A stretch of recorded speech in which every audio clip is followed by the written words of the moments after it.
New Thought Media Network. We are a global broadcast network of positive music, media, and entertainment. Inspiring humanity's evolution along the journey of enlightenment and creating a world of love, peace, empowerment, and prosperity for all. New Thought Media Network. Positively inspiring.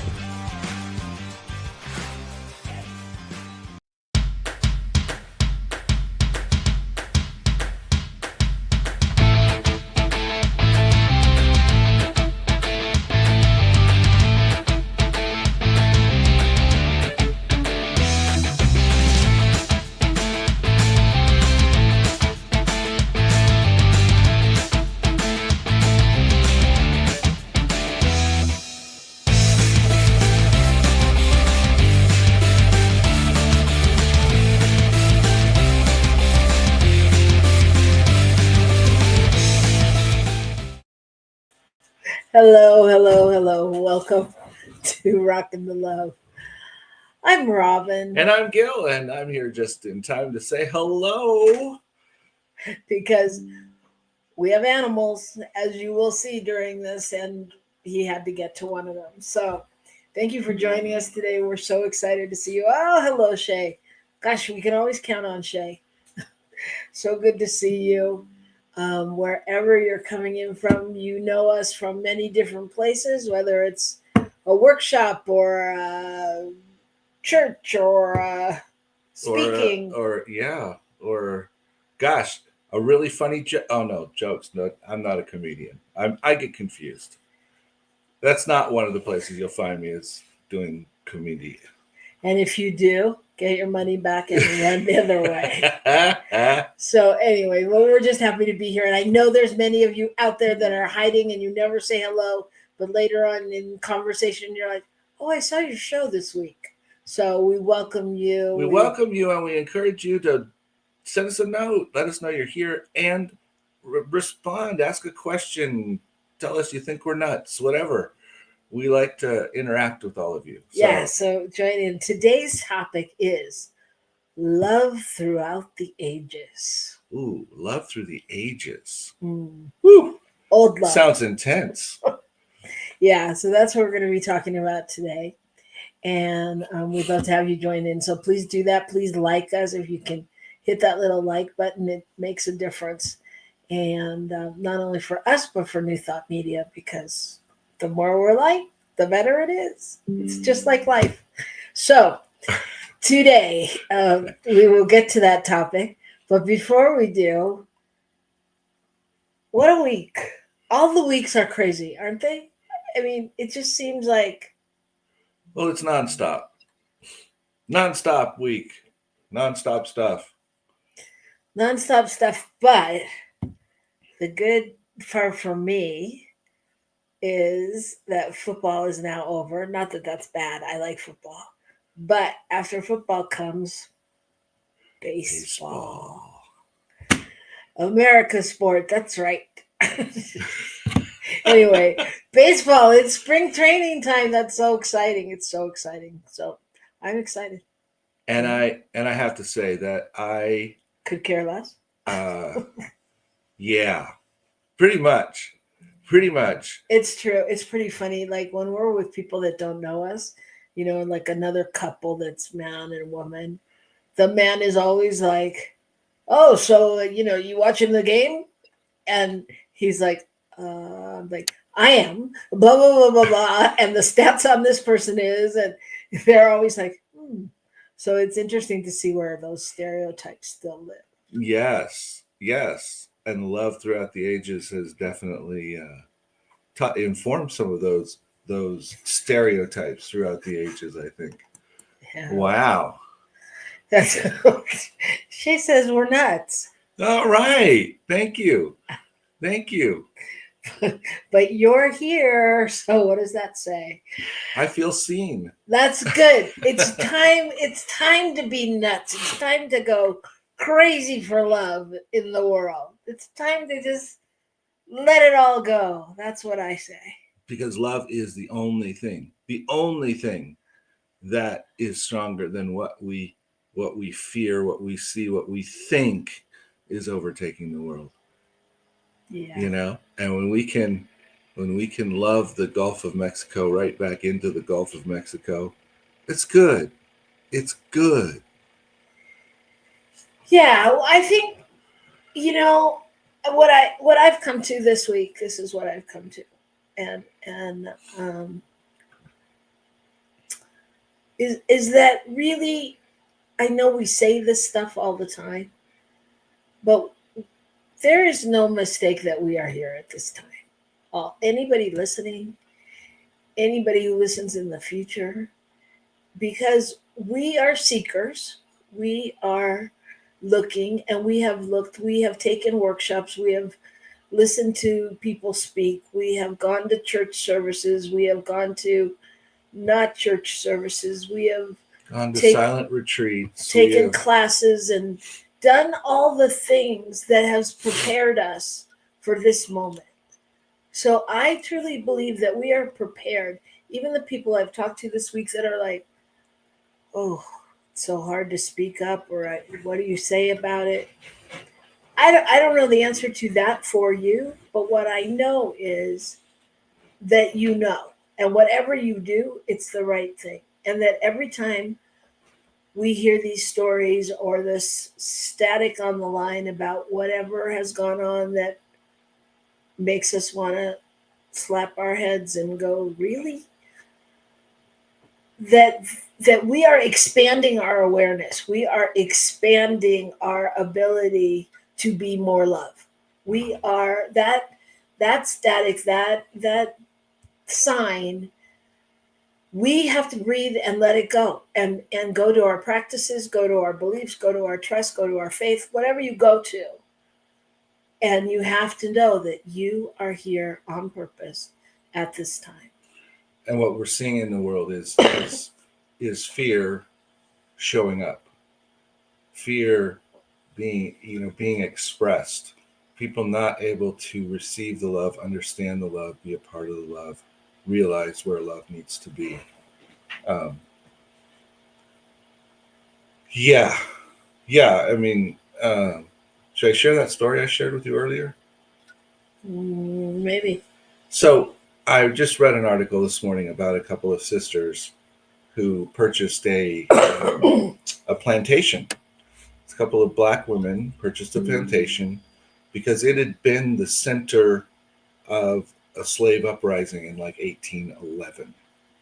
And they grew up down the street in the 70s and 80s and experienced the Ku Klux Klan marching down the road, people sicking dogs on them when they were trying to go somewhere, and all of the racist kinds of things that you can think of.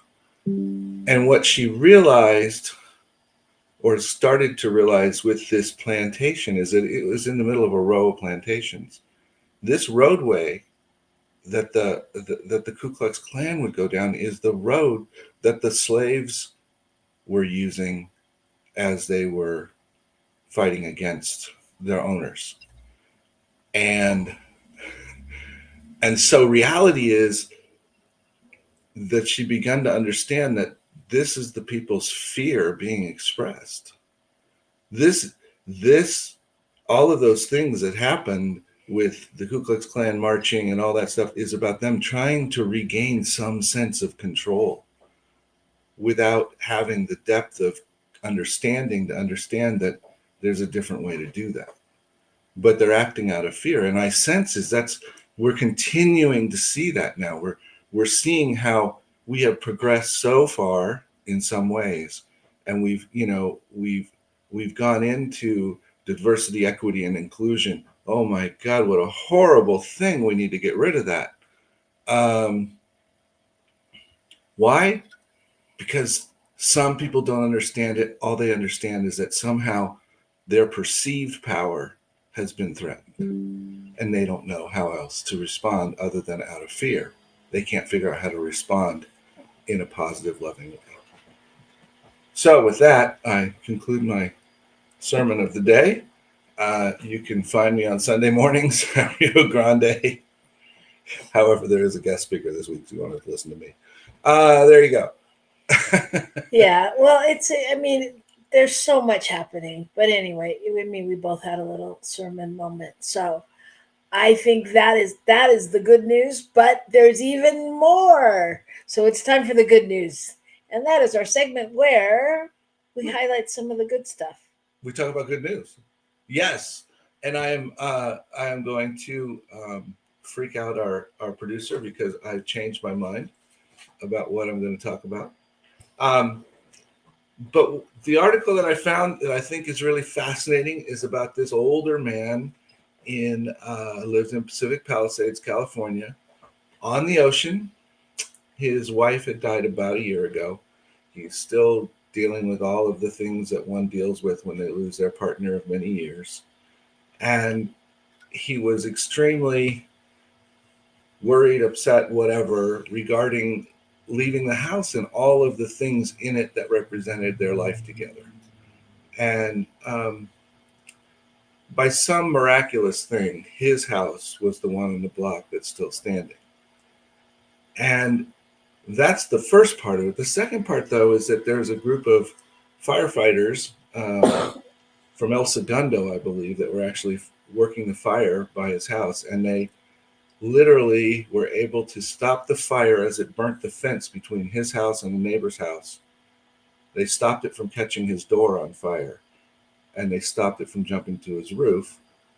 And they left him this really beautiful note about how they were very saddened by the devastation in the neighborhood, and they wished everyone well, and that they hoped that this little bit would be, wonderful for him, that his house was still there.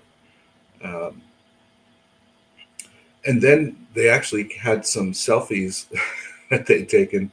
They told him that they actually took respite on his deck overlooking the ocean, watching the sunset when they had a few minutes, because it was the only deck left there, and how much they appreciated his home.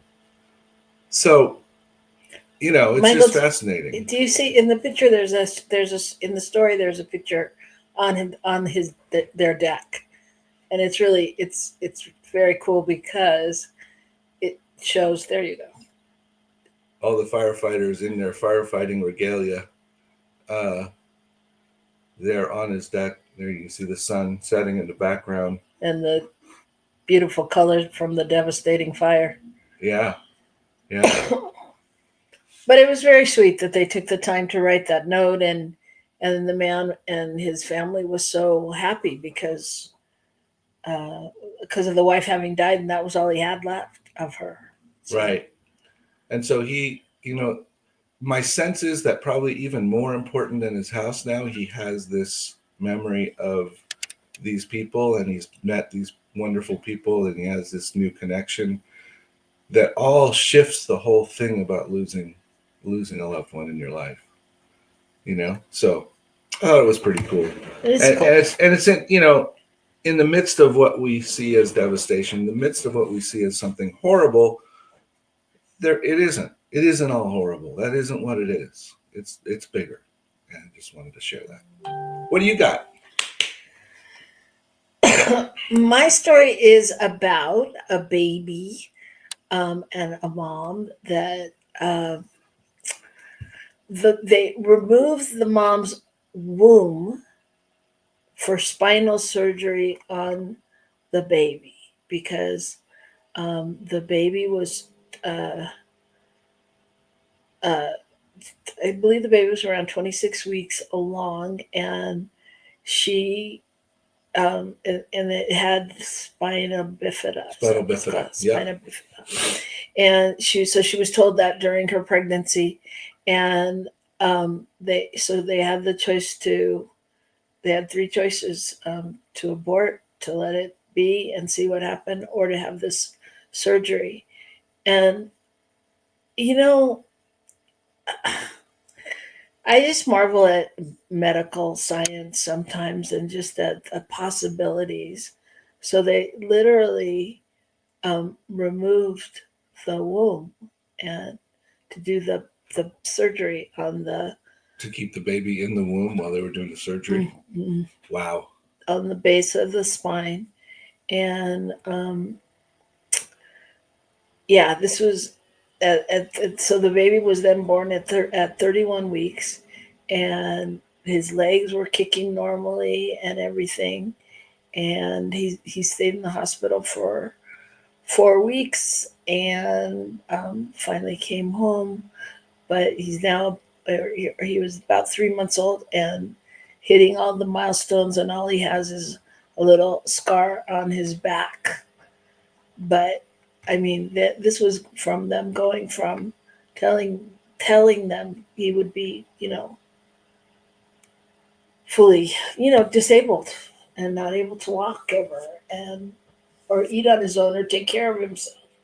Right. And right. Spinal bifida is when the spinal cord is open somehow, I believe, if I'm not mistaken. And so that creates all kinds of issues. And if they were able to go in and actually repair that, oh my gosh, that's incredible. Yeah. That's incredible. Yeah. So it's yeah. And to me, I wanted to do this story too, because I thought, in this week of Valentine's Day and this week of love, like what incredible love and faith and everything in action on the part of everybody, I mean, I don't know. It sounds scary to me. If somebody told me they were going to go into the womb, it sounds scary. Well, I think the piece you didn't exactly say was that they took him out, did the surgery with the womb, and then took the womb and baby and put him back inside mom. Right. For another 5 weeks. I mean, that's some heroic measures. But I think it points out a couple of things. One is, life isn't as simple as we want to make it. And, there are people that would argue that you shouldn't touch anything and just let the baby be born. Well, that may not be the best option always. Certainly not with what we can do now. Mm. And this baby will have this baby will be a contributor, someone who is able to live life versus someone who becomes a certain level of a burden on others. Yes. It's so interesting in so many levels. I mean, I think also here's a baby that's, newborn or 3 months, and look how much life they've had already. Like, I mean, really, in terms of like when we talk about, familial trauma or generational this or blah, blah, blah, blah. I mean, oh my God, what, and I mean, maybe it's all good. Maybe it's no thing, but it's still a lot of energy, and it's amazing, Yeah. So amazing acts of love and heroism and faith and parental love, I must say. Parental love. Yeah. I mean, because you're making a decision for everybody. Well, and I'm sure a very risky one. I mean, in theory, who knows? That could have gone multiple directions that did not include that baby being fine. Yeah. So. But he is. The baby's fine. The mom's fine. Everybody's fine. The house is fine. It's a good time. It's all possible. So right now, what's possible is a break. That's what we're going to do. We're going to take a break, and we're going to come back and talk about love throughout the ages. Love throughout the ages, and just how it's shown up and what it is now, and we'll see where we go. So don't go away. Come right back here to New Thought Media Network. Please help us say thank you to our organizational sponsors, including the Hefferland Foundation, Affiliated New Thought Network, International New Thought Alliance, Science of Mind Archives and Library Foundation, Center for Spiritual Living Denver, Center for Spiritual Living Midtown, New Thought Philadelphia, Planned Happiness Institute, Summit Center for Spiritual Living, One Heart Retreats, Center for Spiritual Living on the Lake, Unity Kitchener, Unity Spiritual Center, Ottawa, Om Center for Spiritual Living, Satya Center, Begin Within Ministries, Center for Spiritual Living, North Jersey, Unity of Savannah, and the Center for Spiritual Living, Seattle, as well as all of our individual donors. Thank you for being part of the New Thought Media Network. Please like, share, and subscribe. New Thought Media Network, positively inspiring.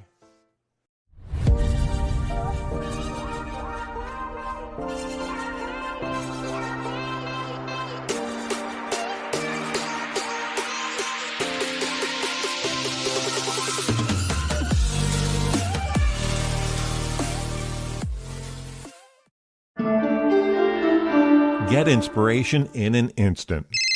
God calls are the gentle and uplifting moment of truth to help you remember that the bright light of God's love is shining right now as you. It's your God Call with Reverend Bill. Start your 2-week free trial today, and you'll get a phone call 4 times a week from Reverend Bill with an uplifting half-minute message filled with insight, wisdom, story, and fun. Let your light shine. You can answer the call to listen to it live or let it go to voicemail so you can hear it later. After the free trial, your subscription is just $5.95 a month. The details are at godcall.org. God calls are disruptive, intentionally. Whenever you write something, put on a gold star. They take you away from your routine to remind you about the truth of who you really are. They come at random times between 8:15 a.m. and 6 p.m., so you won't be expecting them. And somehow, the message is exactly what you need to hear at the time. Magic is loose in the world. It's a moment of motivation in the middle of your day.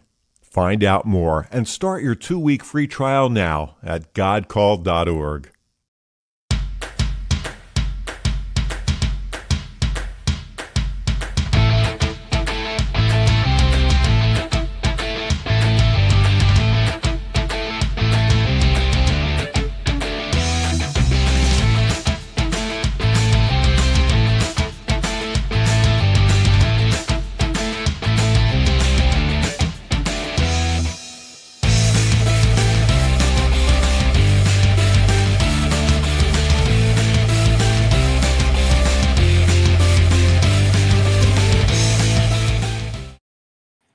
Hello, welcome back to Rockin the Love.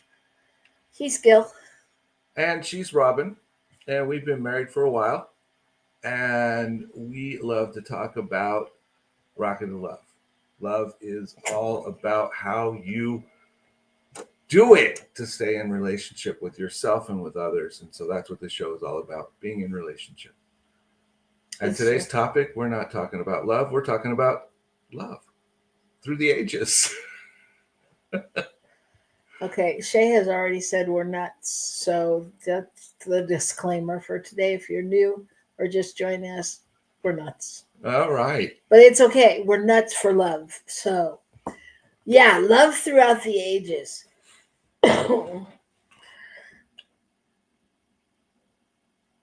So where do you start with that? You go back, to some of the ancient stuff. You think about what did love look like in Shakespeare's plays? Think about the fact that, we know that the Greeks had, I don't know how many different words for different kinds of love, and so we tend to think of there's one love, period. But the Greeks were very clear that it was multiple different things. People, go ahead. Well, I think along those lines, the Greeks having different words for love, I think that begs the question for me of has love always looked the same? Meaning, because when we started on this topic, we were talking about relationships and things, and like from the love back in the days to love now sometimes comes down to what emoji you're using. And so talking about that, I'm thinking like back in the ages when it all started, I mean, people didn't even always know each other, Right. Arranged and marriages arranged and things like marriages. that. Yeah. And so was that love, love. And maybe that has something to do with the difference, the So different kinds of love. was love a duty then, or was love a choice? Was Yes. yes.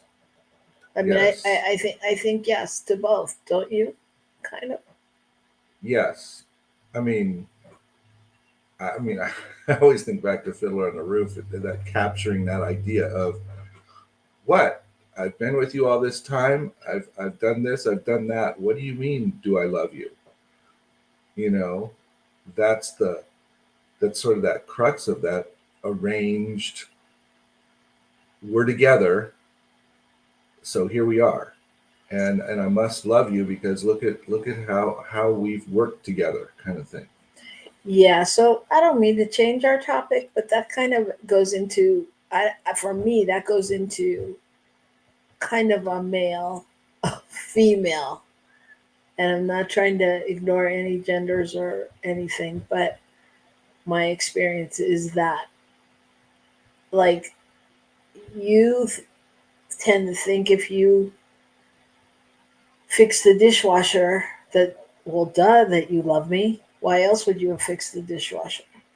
Whereas I tend to go, okay, but where are the roses?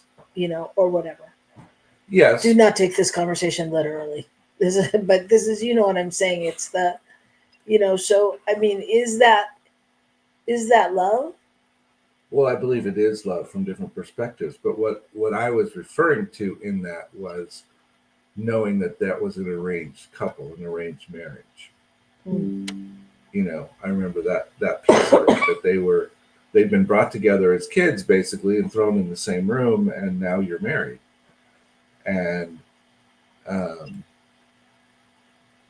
but there's a level at which this caring for one another builds up over time, that looks different. But in terms of now, as you indicate, in our relationship, you can't just point to that and say that's love, because there's some of that I might do just because it's got to be done.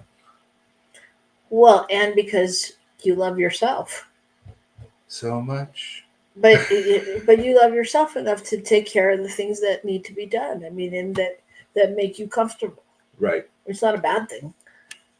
But I think, I mean, the thing that got us on this topic was like just the difference in what it looks like. So, yeah, we start from a time where there were arranged marriages, and we go to this time where you may not even be together with your partner. It may just be something online or, over the computer, over the phone, I mean, and what all the different ways of communicating love, like back in the, before the digital age, there was, you'd write a letter, you'd write a poem, you'd show up, and you'd bring flowers, and you'd do things differently, right? Mm-hmm. And now, what is it that's done? Well, I think all of those You send a dick pic. Sorry. I think all of those things are done to some degree, but they don't look exactly the way they did. And the reality is, nothing looks like it did before, and we're all evolving. I mean, the reality of arranged marriage was that it was actually a contractual agreement, and it was a way to unload the daughter so that the parents didn't have to continue to feed her. I mean, those kinds of things, we have radically shifted our understanding of what human value is, and and what love is. I mean, in some ways, that was a very loving thing for those parents because they wanted the child to be cared for, the child, the young adult, the whatever. Right? Okay. But it wasn't always taken into consideration at what cost. And I think, we see that in all kinds of things where we talk about, children and stuff today who are abused and all that. People are acting from a space of their understanding of love. And so love through the ages has always contained that piece where people could not love beyond what they understood. But do you? Okay, yes, okay. But do you really feel like? I think what I heard you say was that some of this stuff is the same, Mm-hmm. and I think in the early ages, I think that music and poetry and what we know as romanticism, um, and I'm talking romanticism pre-merchandising era. You know, I think that. Do you really think that that still exists? Do I think it still exists now? Yeah. You mean Yeah, because I think it exists now at some level, probably as much as it did then, in the sense that, you know, a lot of that was a lot of the formalization of that was only available to um, the privileged, because you didn't have music, you didn't have a way to write, you didn't have these different things. Um, Now all of that is available in a different way to people. Now how it's used and how people actually take advantage of it, I think a certain level has dropped off because people don't. Um, I don't think people value their own input, their own creativity. Does that make sense? Yes. Shay says that was more of a financial arrangement. Now we get to choose who we love and marry. Yeah. Absolutely. Yeah, I do, but I think there was different. I mean, yes, I agree with what you're saying, and I also think there was a different protocol. I mean, I know that's what we're saying, obviously, where you still there were the courts of love, and that was all about romance, and where you did have to serenade somebody, whether you serenaded them or somebody else played, but there was music and there was. It seems like there was more. Hmm. More creativity. I mean, I think, in alignment with what I said earlier, I think, now we have merchandising. So you run out and you get a Hallmark card and buy a bunch of flowers from the guy in the corner. Not that that's bad. It's not that that's bad, but it's a different thought process. I think, and I don't know. I mean, maybe I'm romanticizing the earlier era, but I do think that I also think I would also say that I think in this era we've seen so much in TV and movies and all of that it's like, how do we live up to that sometimes? How do we compete with that? Because we can't go just do you know what somebody just did on TV because it's cost thousands of dollars or whatever. And so, but does that take away where it should be coming from? No, it doesn't think where it should be coming from. But I think you hit on something really important, and that is romanticizing love. That's exactly not exactly. That's a piece of the issue that we're experiencing in politics is we're romanticizing a time that somehow came before this time and things were better then. And the reality is no. No, they weren't. I mean, yes, we had all of these ways to court, etc., but they were all very much controlled and set up. And if you courted the wrong person, that wasn't going to work. You couldn't court somebody outside your class or whatever it was. You couldn't make a decision. You couldn't see someone or have a conversation with someone who wasn't appropriately matched to your finances, etc. So as much as we want to go how romantic, it was romantic if it was perfectly set up, but so much of it was contrived. It had to be contrived, lest the princess get connected with the horse stall boy. Yeah, I know what you're saying. I mean, but I think also there are things now that are contrived. Oh, You know, yeah. I think So so jumping ahead in eras, what has the impact of technology been on this thing called love? Well, technology has allowed us to cut through some of those barriers because it's available to a large population. A large percentage of people have access to this kind of communication, and it cuts across distance because you don't have to be within a certain range to be in communication with someone electronically. So that shifts all of that. However, it also opens up a whole bunch of possibilities where people pretend to be something they're not,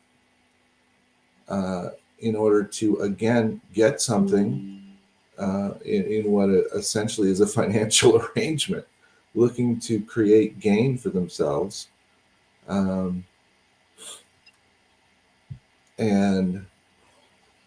looking for ways to take advantage. But that's always been there as well, to some degree. Yeah, You it know? has, and it's. I mean, there's always. It feels like there's both positive and negative, right? Right. I mean, yeah. I mean, is what is, like, for instance, what made it wildly different that you and I talked on the phone before we met?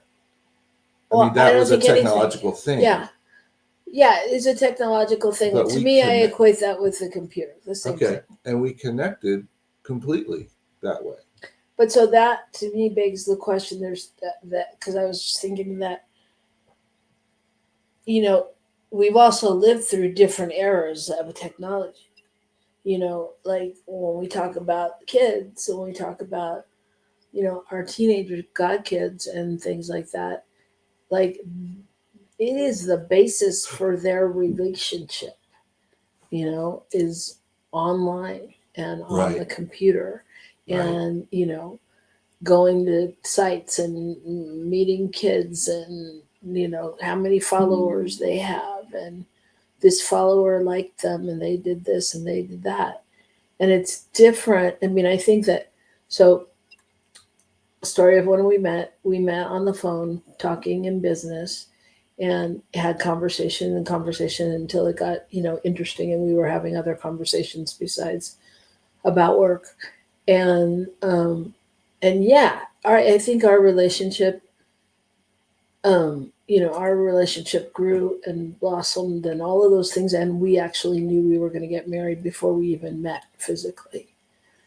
And we were old. I mean, but he was getting out of his second marriage. And, I mean, we were old enough to have explored different aspects of relationship. So, I think the challenge is what you said, that, one doesn't always know why the other person's on the other side of the line. Mhm. in when they're exploring. We know a couple of people who have had relationships over the internet that aren't healthy. They're not. Um, it doesn't feel like they're in integrity. There's a lot of unknowns, and you know, what am I saying? Saying that it doesn't appear that they're in a relationship with people who are actually representing themselves to be who they are. Right. And that's, we all do that to some degree. I mean, there's a difference between representing yourself as a totally different thing, but we all attempt to put forth a certain kind of attitude or understanding about who we are when we meet people. It's why people talk about um, trying to make sure their resume looks really good, because we want people to see us in a certain way, and that certainly happens in love. But I think you hit on something really interesting earlier, and that's about how young people communicate. Um, that it tends to be, as kids, we talked on the phone with people, right? Um, but we also went to their houses, we went to the mall, we went to the whatever else we did and hung out, Mm-hmm. right? Mm-hmm. Went to the football game on Friday night, something like that. And what we see a lot of is these kids will sit in the same proximity, but they're texting with someone else who's somewhere else down the road, or maybe they're texting with someone else sitting next to them, but they're communicating in what appears to be a non-personal way, uh, because it's cut off somehow. There doesn't seem to be the connection, the touch, on a regular basis, Mm-hmm. on as regular of a basis. That it's much less about being connected to a friend and hanging out with them as it is um, chatting in a way that makes it very, very, I would think it would be very safe in a certain way, because you can't get hurt in the same way, and you can, all this kind of stuff, because you're not risking showing up. And I think that changes the landscape of love. How do we create really incredible, loving relationships if we're not willing to risk and show up? So is the question then to like will love survive the digital age? So Will love. Has a little dramatic, but you know what I mean. Can it can it flourish during this kind of communication and connection? And I think it can, and I think it does. I mean, I think it's doing fine, if you will. It looks different. I think for some people, it's going to take longer for them to develop those relationships.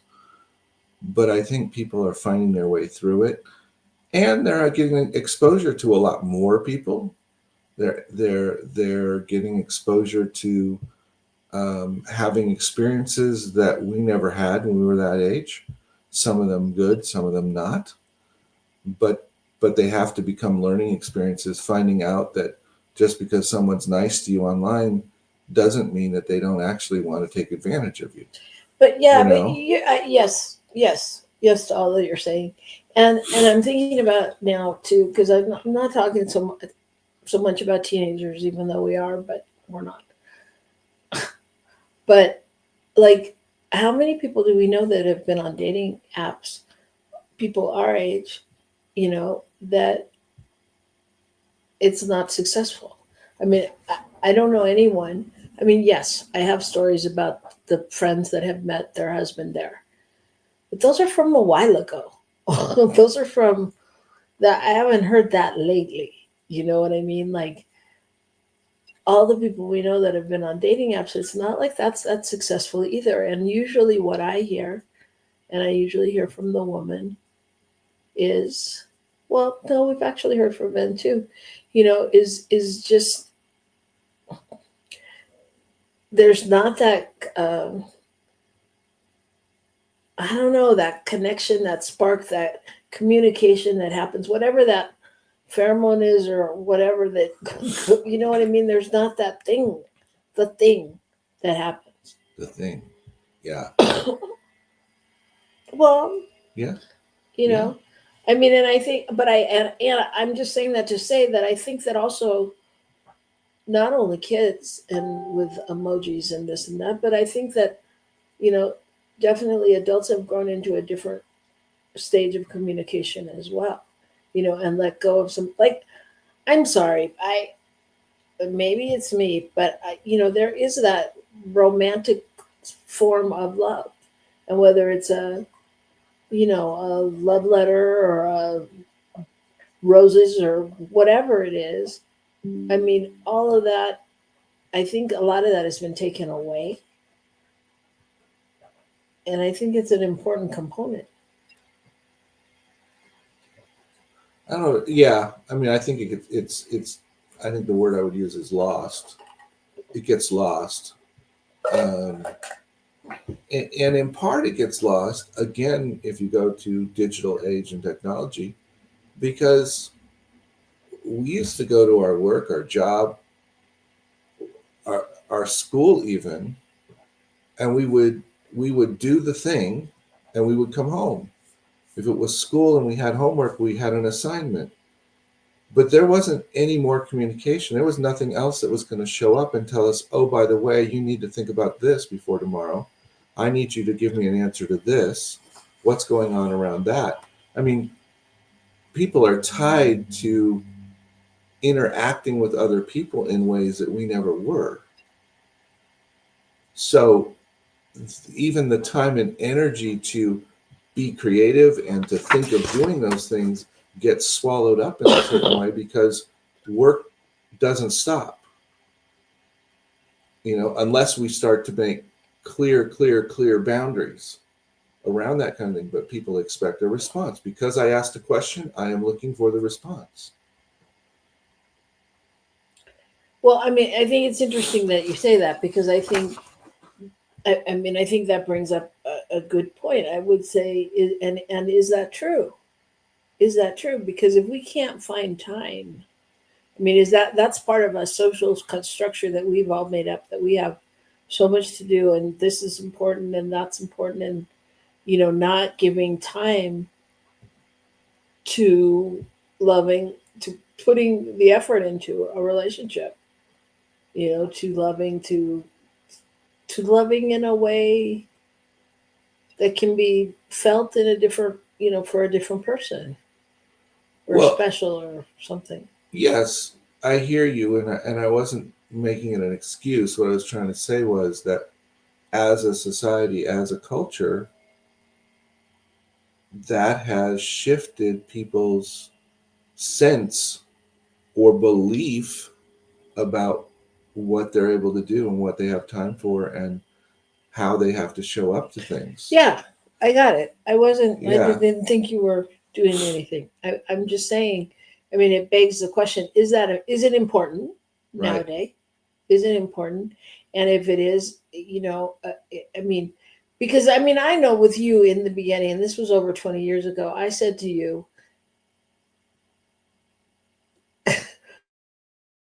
can we have romantic love forever?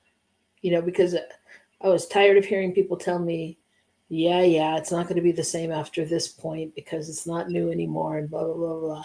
I didn't need the same, but what I wanted to know was, can we continue to be fun,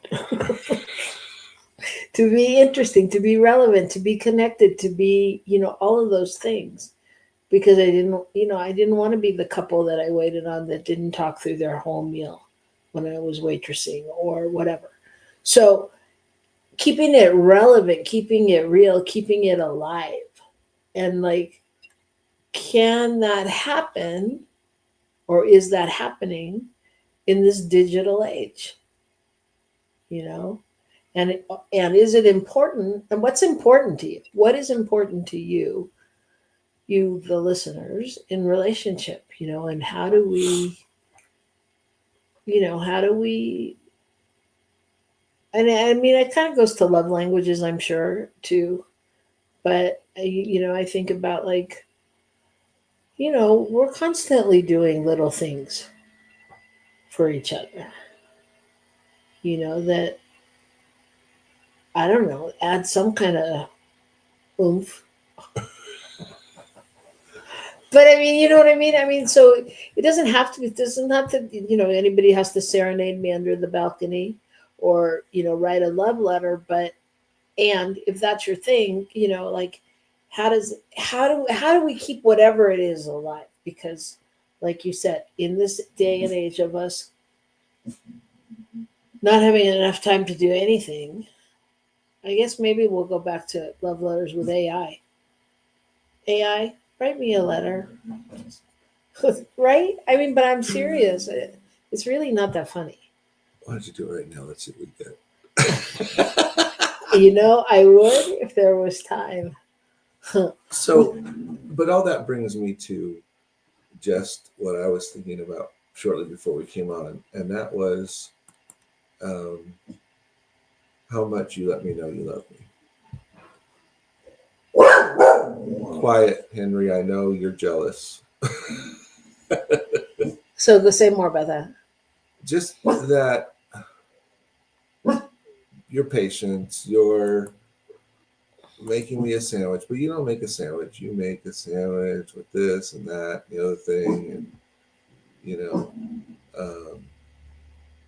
it's always got that little extra, and I appreciate that. And is everything perfect in our world? No. And do I know you love me? Yes. So I guess that is the question. This show has taken a turn. But I mean, the question is, in this digital age, in this time of change, really, how do we make sure that our needs are met, right? Or that we meet the needs of somebody else in what they need. How can we express love to others? How do we express love to others? Those that are in intimate relationships, those that are in other kinds of relationships with us. How do we continue to express the love to ourselves? Maybe one of the things that was expressing love to ourselves, and something I've taken to recently, is I freaking take a nap when I'm tired. It doesn't have to be long. It doesn't have to be anything. But, if I feel myself feeling tired and grumpy, I go, you know what? Let's just take a nap and then go on to the next meeting, the next thing, because that makes me feel so much better. Well, interesting that you say that, because that's one of the ways that I show love is I let you take a nap. That is true. But really, I mean, that sounds funny, but really, because there was a time when I would have been like, oh, come on, let's do this. Let's do that. We could do this. You'll be okay. Because I wanted to do stuff or whatever. And it's a letting go to go, okay, take a nap, But anyway. Enough about us. So in this Valentine's Day of quotes and times, I just want to share one quote with you. Actually, after I see what Shay said. Y'all so cute. Oh, thanks, Shay. Yeah, thank you. We appreciate that. I just want to share this quote. I'm going to leave you with this, and hope you have a beautiful Valentine's week. Love yourself, because that's what matters. So we got Valentine's, Galentine's, Mealentine's, Guyentine's, whatever you're doing, just do it and make it loving. Okay. One day you will ask me, which is more important, my life or yours? I will say mine, and you will walk away not knowing that you are my life. So take that out into the world. And as we've said all along, love more. The world needs it. And now we were telling the truth. So take it out there and love it. all over the place, everybody. And we'll see you next week. Bye.